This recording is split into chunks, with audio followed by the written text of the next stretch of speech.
I didn't expect to be in a program that was that structured. So when I got there from Kenya, I was shocked. Good morning, good afternoon, and good evening, viewers from wherever you're watching us from. Is Jermaine, your host here at Wima Sports, and we are at Osoita Lodge, indeed, where guests become family. Just to let you know that Osoita Lodge has some great offers for you. You need to come and explore some of the great cuisines they have and other delicacies, Indian delicacies, Ethiopian delicacies, and amongst other African delicacies, only found at Osoita Lodge. And believe you me, when you come here, indeed, you will become a family, because that's what happens when you come to Osoita Lodge, where indeed guests become family. And today we are honored to have a great trailblazers. When we are talking about women trailblazers in this country, and not just this country, but indeed Africa, I'm sure she won't miss, because everything speaks for itself, the data, the statistics, and everything that she's been able to do, all by the grace of God. And as we move forward, we are here to introduce to you, and we've been talking about this Pay, where you can indeed transact and receive money from all over the world, abroad, to Kenya, to Rwanda, to Congo, and to Uganda, and we are coming new in Burundi and setting up. So just check up on the description box. We shall have a link of Pay website, just to let you know, hook up with them and just get to transact as you receive money from the US, from UK, and other abroad countries. You can just do this, and we have great offers for you as you do that. And get plugged in. If you have NGOs, if you have any organizations that you get to receive money from abroad, and as donors, welcome to Pay, where indeed it's reliable, fast, and cheap. And just as we kick off, we are here with such an amazing lady, as you can see, dressed in red, all smiley, and there's none other than, doesn't need an introduction, Felmas Koranga. Karibu. Thank you. Welcome. How have you been? How's holiday? It's been great. Can't complain. Yes. Yeah, I'm just glad that I came around. Maybe if you can tell our viewers briefly on what you do, who you are, and before we kick it off. Sure. My name is Felmas Koranga. Most people know me as Koranga, but depends with the environment. I'm a student athlete. What that means is I play basketball, and at the same time, I'm a student. I'm a college student. And basically, that's it. And she's an academician. She never wanted to elaborate on that. Yeah. So just to take us through your first 6 years of life growing up, if you could just take us through to set us off. The first 6 years of your life. I would be lying if I tell you I remember what that was like. But I can remember running around. My mom and my grandmother were always around. My dad was not around most of the time, but when you tell me to talk about the first 6 years, that's the picture that I have. Yeah. Were you one of those kids running around, dropping stuff? At some point, me growing up, there was a point where my mom had to put away everything that's on top of a counter. No, I wasn't. I wasn't violent. I wasn't too active, but I was the snitch of the family. Yeah. Proud of that. And that's all I remember. Yeah. I was a good kid. Okay. Yeah. So take us through your education, your educational foundation, and just your educational background growing up, and how you got to develop this passion of pursuing education. Well, I went to school. Actually, it was, I don't know, So I started my nursery school, kindergarten is so modern. So nursery school, I started in Molo, if you know where that is. Yeah. Then I transferred to Mary Ronnie Primary School. Yeah. I don't know if it's still there, but that's where I transferred to. I stayed there for like a year, and then I was transferred again to now Lanetu Moja Primary School, close to Nakuru, and that's where I did my class 8 in 2009. Then I went to Shimba Hills. I was just there. I mean, then I won't say that I was passionate about education. I was just fine. I was just okay. And after Form 4, 2 years later, that's when I started developing this drive, the urge to pursue something, an advanced degree or higher education.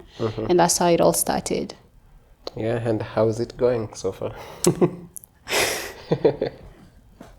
Going on well. I graduated with a degree in a Bachelor's of Science in Psychology.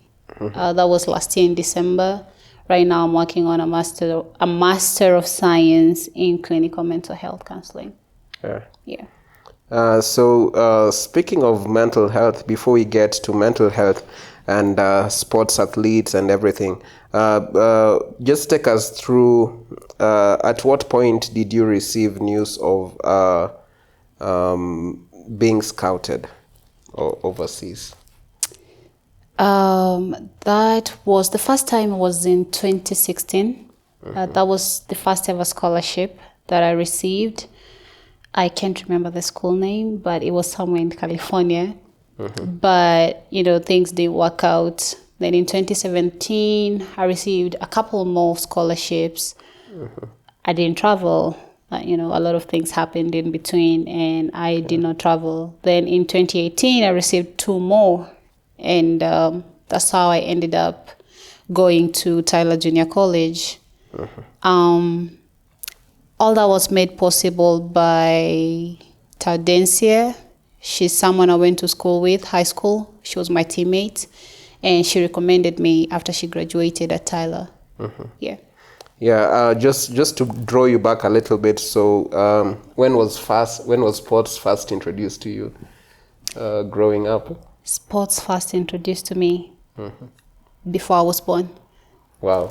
Yeah, I grew up trying everything. I was born in a family where everyone is an athlete, a natural athlete. So in primary school, I did everything. Like I said, I was running around as a little kid. So I was just a natural athlete from the word go. Yeah. So if you would mind taking us through a little bit of your high school sports, whether you played basketball and something else or basketball only, and how it was.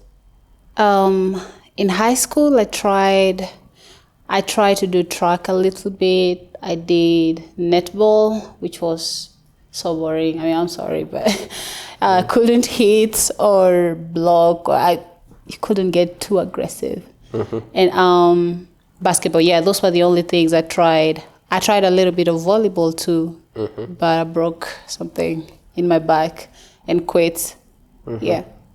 Yeah, so finished high school, or in the process you started being recruited 2016, 2017 you got some call-ups, and how did you get to Tyler? You mentioned a little bit about Taudensia, so maybe if you can just let someone looking who's interested in going through the process, like how the process is of getting to a school that you've been scouted, how you seal the deal and all those things.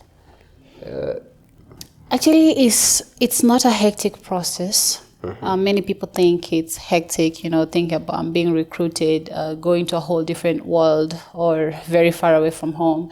No, it's not a hectic thing. It's very easy, especially if you have someone who knows, someone who can guide you and take you through it. Pretty much after being recommended, that was it. You know, you do your part, they do their part. You're not doing it alone. You have people around you that are supporting you. Yeah. Yeah. Definitely when you started being scouted 2016, 2017, there's a preparation phase. How does an athlete, or what were you doing to actually prepare to get to a deal that you wanted in terms of basketball-wise, in terms of other things that you need to prepare? Yeah. So what are the preparations? What are some of the things that a player needs to do to prepare to be scouted? My preparation did not start in 2016 or 2017. It started it started the day I started talking about playing college basketball, and that is the first time I held a basketball. Awesome. Yeah, so every time before high school, I assume, or in high school. In high school. Okay. Form 3. Yeah. What was I saying? You just. Sorry. You were saying how your preparation for this never started. Yeah, it didn't start. It didn't start in 2016. Yes, it started that day. I was consistent. Every time I held a basketball, anytime I went to the weight room, anytime I was sprinting outside or going to, these places like Limuru to just practice in the hills, all that was in my mind, that I am trying to go to a whole different level that is advanced, and I have to fit in and even be much better. Yeah. So you prepared, you went through the preparation process. How does an athlete get to handle, or does an athlete get to know how to relate with some of these coaches who are trying to scout them? What are some of the do's and don'ts during a recruitment process on the athlete side? The do's and the don'ts. Yeah. That's a hard one because people are different. Yeah. But in general, just be disciplined. You have to be mindful of what you're putting out there, especially on social media. Pretty much that's it. You need to take care of your body because you're not going out there to just sit. Yeah. So you got to Tyler,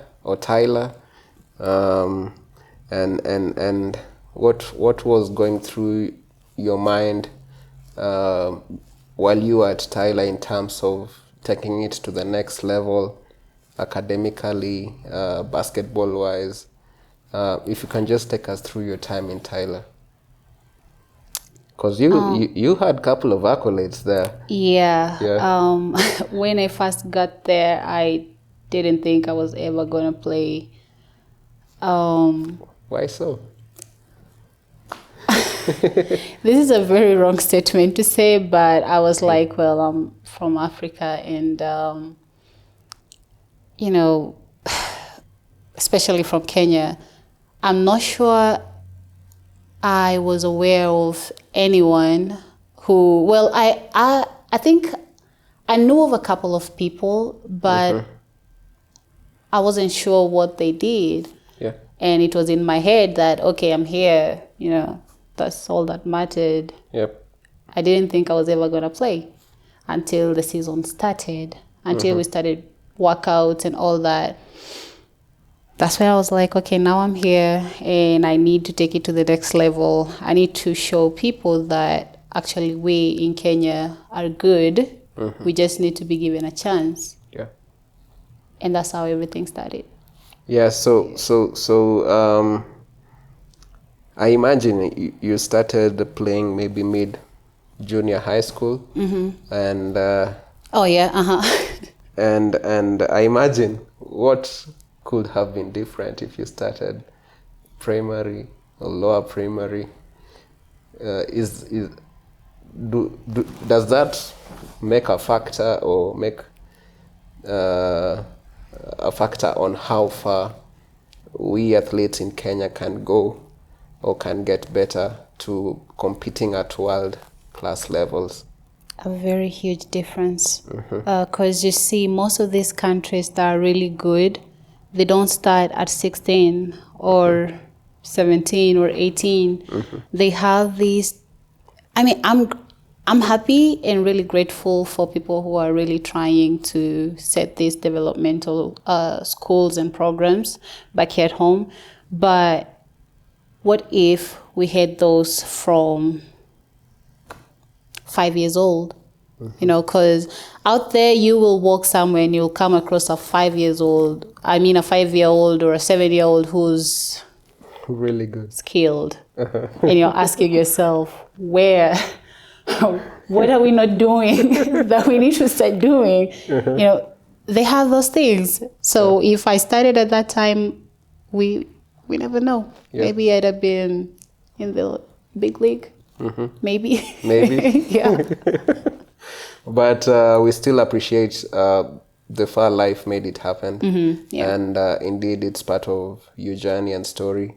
And you still made it, and that gives hope to many of our local athletes, not just in Kenya, but in Africa, that it doesn't matter how late you start. You can still pursue your dreams, and you can get it. Right. Yeah, it's never too late. I always say it's never too late to pursue your dreams, because there are other factors in terms of time that may have gone, but you can still get it. Right. And you got it done. And we appreciate you. And do you have siblings looking up to you in terms of basketball? Yes. I think so. I know for sure my nieces and my nephews, some of them really, really, really admire me. For my siblings, it's kind of ish. Ish. Hawataki kusema, hawataki kufungua roho. Yeah, but I know they're proud, and know they have aspirations. I know I inspire them. So, yeah. Clara, come over. Come over. I'd like to put you on the spot a little bit.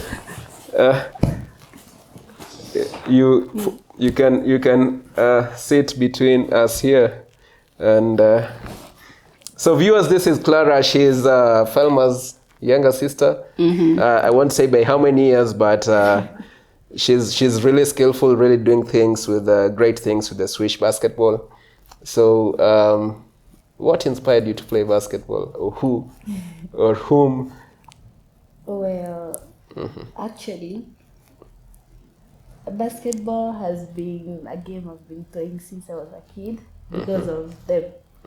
Yeah, seeing them play basketball. Who's them? Them. And the other siblings who play basketball. Yeah. So seeing them play, you just get interested and you join in. You join in? Yeah. So far, so good for you? Yeah. Yeah. Any aspirations? Well, they're there. They're there. Yeah. I know. She's a great lady, and those ladies who want to get it, then let it speak for itself, right? Yeah. She doesn't want to talk about it. But stay tuned. You'll get to see her reach greater heights and indeed do greater things. We're wishing you all the best. Sorry I ambushed you, but this is how we do here at FIBA Sports. And we are looking forward to have a single interview just for you on some of the great things you'll be doing in future. Okay, thank you. So thank you. And so Tyler finished. At what point did you decide that now it's the time to get to D1? And definitely you were having a couple of offers coming your way, and you ended up at Troy. Lots of, if you could take us through that before I get to speak about the next thing or ask you about the next thing. That process was hectic. So I got my first offer, my first D1 offer as a freshman. I think I had stayed at Tyler for 2 weeks. Whoa. You're blessed, man. Yeah, thank you. Yeah, it was only 2 weeks, and I wasn't interested, because I knew I had to go for 2 years at Tyler because of other eligibility issues. Yep. And I was demoralized, and I didn't think I was ever going to go to Division 1. I don't know, that was the most confusing and hectic process that I've ever had to deal with. So I changed my mind as a freshman, and I said, I'm never going D1, and I don't want to play basketball again. That's it. After JUCO, I'm coming back home. Yeah. And in my sophomore year, so I came home for the summer in 2019 and went back. Sophomore year, I was back and forth. And sorry, I forgot to mention, Troy also came to me in my first year. That's the first time they approached me. It was still in 2018, September, as a freshman, my first semester. Yeah. And boom, they also offered me. But we were not consistent. We were not talking all the time. When I came home and we're back, I was still up here. No, I'm not going Division 1. I'm not ready to be mentally tortured by anyone, because I knew the process was not easy. Yeah. And I knew that I had a longer period between the time I graduated high school and the time I started my freshman year. Yeah. After the season was cancelled because of COVID, that is when I'm grateful to my fans. Let me just mention, I'm grateful to all my fans and my family, because now that is where people started pressuring me from all angles. You have to try it. Yeah. You don't know, if you don't try it, you don't know how it's gonna end. Just try it. There's no harm in trying. Well, there is. It's tiresome, but there is no harm in trying. Yeah. So that's when I started the eligibility process. It took like 2 to 3 months, and I was cleared. Well, then I changed my mind again. I said, now I'm going D1, NCAA. Yeah, that's how it happened. Yeah. So how many offers came through you? I can't remember. I had over 30 something. For real? Yeah. Crazy, it was man. all Division 1, Division 2. I didn't have any NIAs, but yeah, it was a lot. Awesome. Yeah. So you ended up Troy. How has the journey been at Troy for you, academically and also basketball? How's it been for you, taking or growing your level of the game from JUCO to now NCAA level? I'd say when I went to Troy, my game changed. At Tyler I was okay. I was good enough to fit in. But when I went to Troy, other things developed. We worked on confidence. There are things that I never used to do, like pushing the ball and stuff, because to me, in my head, that's the guard's work. But when I got there, I started shooting the ball. I knew I could shoot before that, but I wasn't doing it. Yeah. When I got to Troy, it was a point of emphasis. So I kept doing it until I got used to it, and a lot of other things. Awesome. Academically, I'd say it's the best thing that happened to me, because, I got there, graduated in 3 years, which was my plan initially when I started as a freshman. And they still offered, they're still taking me through. I mean, I still have one more year, but the fact that I can advance my education while playing basketball clearly states that it's more than just basketball. Yeah. So you mentioned earlier that you faced some challenges getting to Tyler in terms of how basketball was played from where you're coming from to the level of basketball to where you are going to Tyler, taking it to another level at Troy. What are some of the challenges or some of the insights you can give on how we play basketball this side and whether it's indeed a global, how far are we from being on the global map in terms of how we play, how we train, and how we do things, and what can we correct? In terms of how we play, Yeah. I would say we have talent. We have what it takes to just do what the other teams are doing.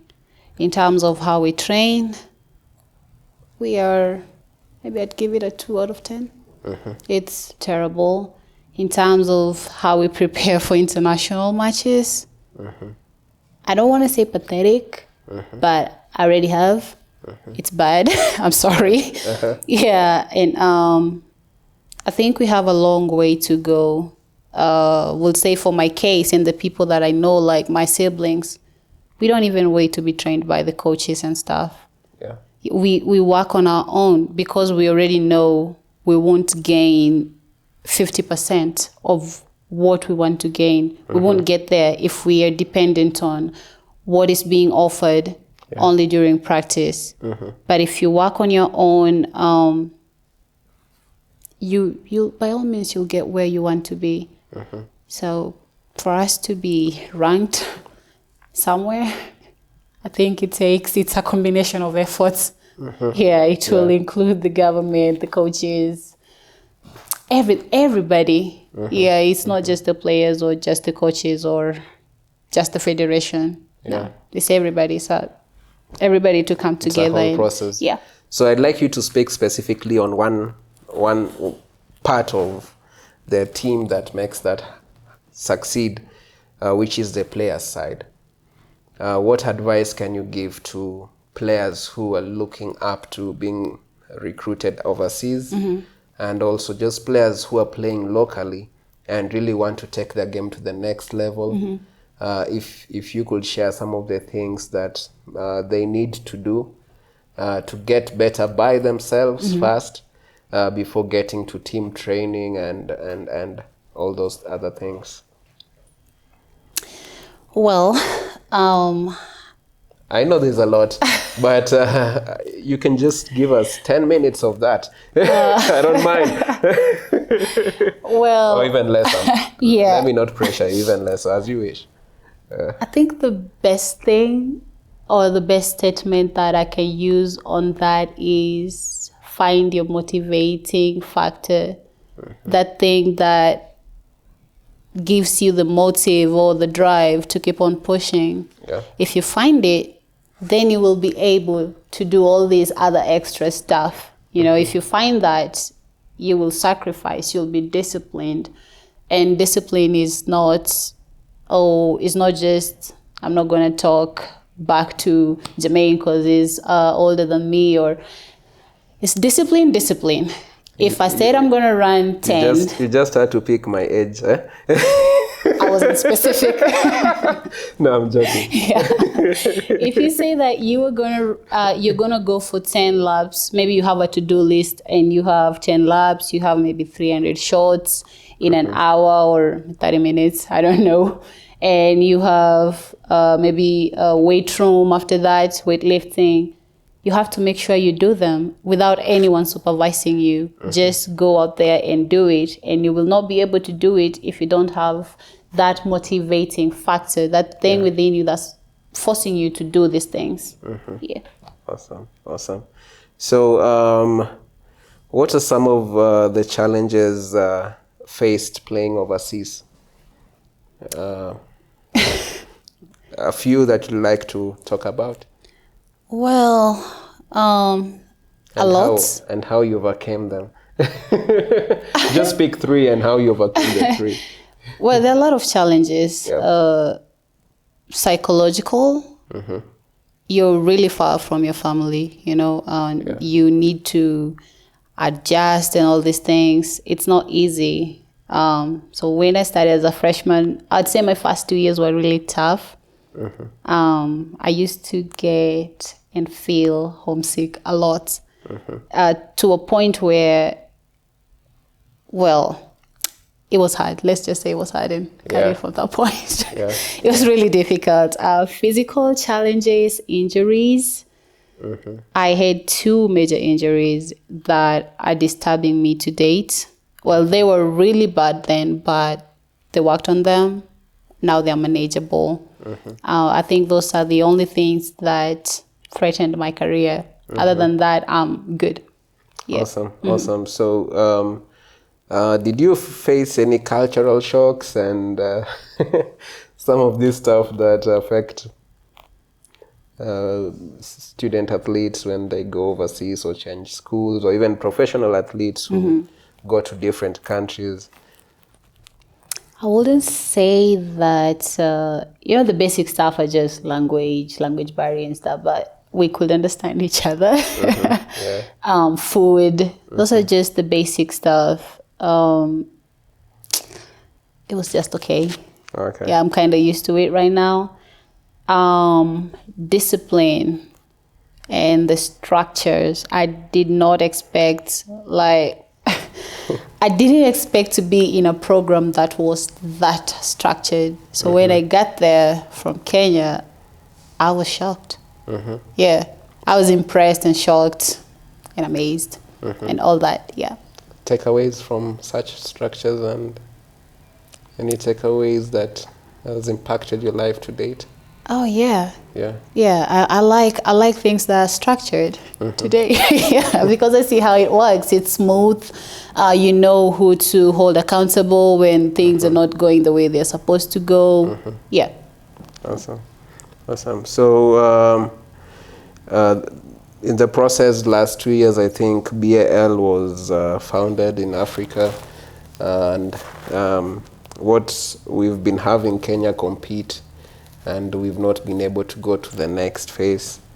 What do you think is at stake for Kenyan basketball in relation to the BAL league? Exposure. And exposure is everything. I think that's really what's at stake here.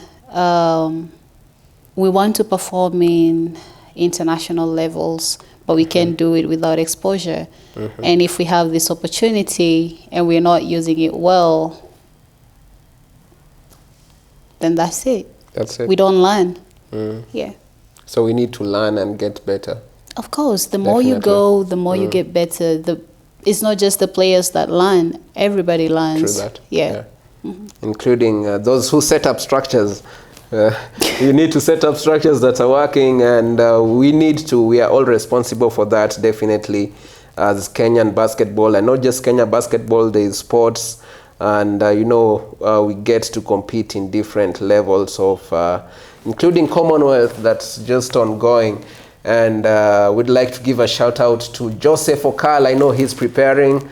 He might be racing after this shoot comes out, because it's a recording. So we just want to wish him the best, and we have hope in him because he's one of the guests that we've had here at Wima Sports, and such an amazing young man. Great foresights, and I loved and enjoyed his BBC interview, which we shall link and shall be on the description box of this very interview. And the way he said it, he was asked, maybe if I can just share, he was asked if what are some of your aspirations, and he was so confident in saying, I want to be world number one. And if I have a dream that doesn't scare me, then it's not a dream. And I was so thrilled, and I had goosebumps. And ever since I watched that interview, I watch that single part every morning this whole week. And indeed, he's been an inspiration. And keep on doing what you do. And we're encouraging also other young athletes to continue doing such things, have aspirations, and pursue whatever you want to pursue. And so long as it's good, you'll achieve it 110%. Speaking of aspirations, Felmas, you had aspirations all the way from the first day you held a basketball. And how did you manage not to be swayed off your aspirations in terms of peer pressure, in terms of other things, noise that comes around you being or doing what you do, how did you manage to just stick to it and focus? You can let a 19-year-old girl know about that and let them make the right choices. Well, like I said, I found my motivating factor, and it was just playing college basketball and advancing my education. So I knew what I wanted from the word go. Yeah. And other than that, I'm grateful for my family and the people who are close to me, because, you know, my dad will remind you, and he kept reminding me all the time. And he said things that you wouldn't think an African parent would say to their children. But he told me those things all the time. I'm grateful for that. My brothers, there are things that they couldn't say directly, but I could understand from, you know, they will say something indirectly, but you could see them send a message. I get it. I acted a fool, especially to Okal, if he's gonna watch. I acted a fool most of the time when he told me some weird stuff, you know, what not to do, who not to walk with. I acted like a fool. I didn't get what he was saying, but I did. And I always went home and thought about everything before I slept, and I wrote it down. I said, I'm gonna be great, because that's what I want. I just want to be great. Yeah. And definitely shout out to Okal. You've been here, and we appreciate what you do, how much you've inspired your young sister's life here and career. And definitely not just her, you indeed inspire a couple and lots of people within Africa and East Africa and wherever you play out of Africa. So we really appreciate all the projects you have and you're working on, and we are looking forward to working together in some of them. So any future plans, if you could just speak, Felmas, on before we get to any future plans of basketball in the country that you have, what are some of the insights that you would give in relation to sports development in this part of the world, Kenya? Yeah. Well, I've seen that a lot of people are coming up right now, starting these academies and doing clinics and stuff. Yeah. I think that's a good thing. And if it can be done in all counties or all small towns, we will be setting ourselves up for success in a couple of years to come. Because if you look at all these kids, most of them, especially in the Premier League, most people are not even from Nairobi. You know, so if we can have those things run everywhere, or maybe have a team everywhere, we'll be setting ourselves up for a good cause. So your insight is, let's go to the grassroots. Yeah. And grassroots all over the country. All over the country. Yeah. Viewers, if you're running an academy, if you're involved in different corporate organizations, if you're involved in sponsorship and all these other things, Felmas is encouraging us to work, tuende pale grassroots, fanye kazi. And from there, indeed, the nation shall blossom to greater heights. There's some Eliud down there, there's some Taylor Okari down there, there's some Felmas Koranga down there, indeed, and there's some Kiprop, what's his name? The guy who just won the 800 meters, I've forgotten his name, someone Kiprop, and all these other great athletes. We have Omanyala, there's some Omanyala down there, so you guys got to get down there. We got to get there, down there, not only you. I saw you talk to Omanyala recently over your IG Kenya Morants. No, Kenya Lionesses page. How was it? It was great. He's a great guy with great ambitions. Yeah. Great dreams. I saw him talk about his also center, similar thing, working with the young children. Yes. To improve sports and in the country. And Women Sports is all about sports development. If you're looking forward to partner with us, indeed, just let us know through our social media sites, DM us, and we're looking forward to doing great things. We have great things working under the cover, and soon they'll be coming to light, so stay tuned. On to the quickfire segment. What are some of the methods you use to recover? Which are your best methods for recovery? Well, there are a couple. Some of them are forced, like ice bath. That's forced. You don't like ice baths? Oh, no. Your brother does. Well, I know I have to do it because I know the after effect, and it's really good. Recovery boots, the compression boots, massage gun, just relaxing. Yeah. Yeah.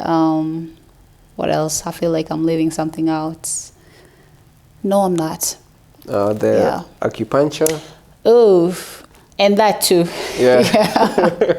Yeah. So before we continue, probably, what's the importance of sports recovery to an athlete or to a sports organization?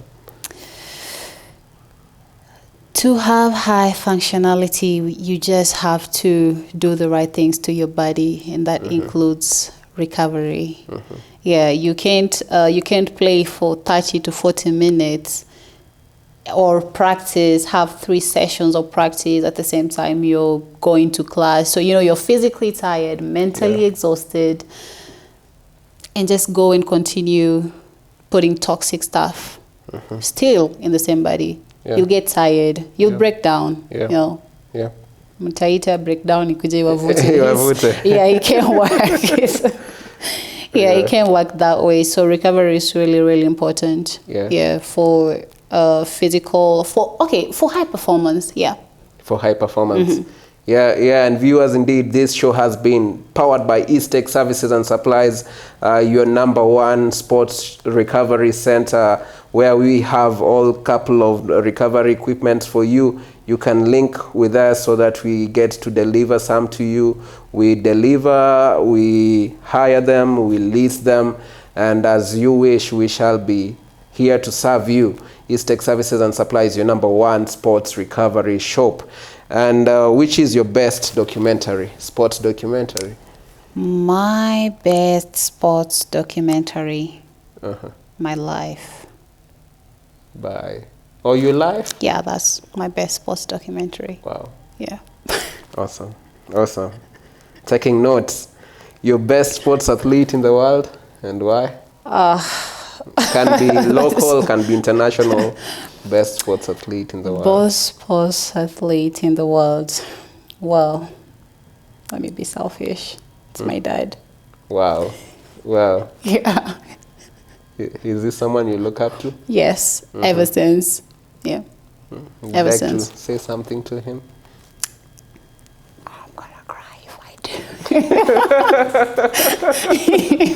It's okay. It's okay. So as we wrap it up, Felmas, if you'd like to talk, I want you to talk on this camera. Just talk to a 16-year-old athlete or girl who's looking up to you, a message that you'd like to give to them, anything that comes to your conviction that you'd like to say to a 16-year-old athlete or girl or boy who's looking up to you. There you go. I think I've already stated this, but if you're looking up, don't just look up to me to be like me, but look up to me to be the best version of yourself. Make sure I don't know if I've left a legacy, but anyways, by the time I retire, that's what I'm looking to do. So if you have aspirations, if you want to get to that goal, that long-term or that short-term goal that you set for yourself, maybe write it somewhere and remind yourself every morning, every time, every single hour that that's where you want to get, and don't give up. And remember that every time you speak it, you're proclaiming it, and you'll get there. Yeah. Yeah. Thank you. And definitely before we wrap up, I'd like to invite Clara once more to the set. And I'd like Clara also just to talk to a young girl out there and give them a word of inspiration. You can talk to this camera and just talk to a young girl. Okay. Your age or... Thank you for clarifications. I was going to say. Well, I just want to say that, well, if you have a dream to become someone and you look up to someone to be like that person, like you just have to work. It's all about working. Yeah. So work is what is going to make everything happen. Yeah. That's what, Work. yeah. Yeah. And you have to show that you are really hungry. Hungry. Get what you want. Yeah, stay hungry. That's an important factor, because we don't, at times we get something little and the hunger goes away. Yeah, exactly. Yeah. So indeed, thank you viewers for having us. It was great having you here. And indeed, we just want to say a very, very big thank you to Felmas and Clara for taking your time to come to be with us today and just to inspire and just share your story. And like the way Felmas is working with a younger sister, and this literally shows how Uhuru Kenyatta used to work with the Mzee Kenyatta, and now he was president. So let's wait and see her become president too, really soon. Yeah, right. All this was a great honor having you all. Until next time, viewers, Wima Sports at Osoita Lodge, indeed, where guests become family. Until next time, see you.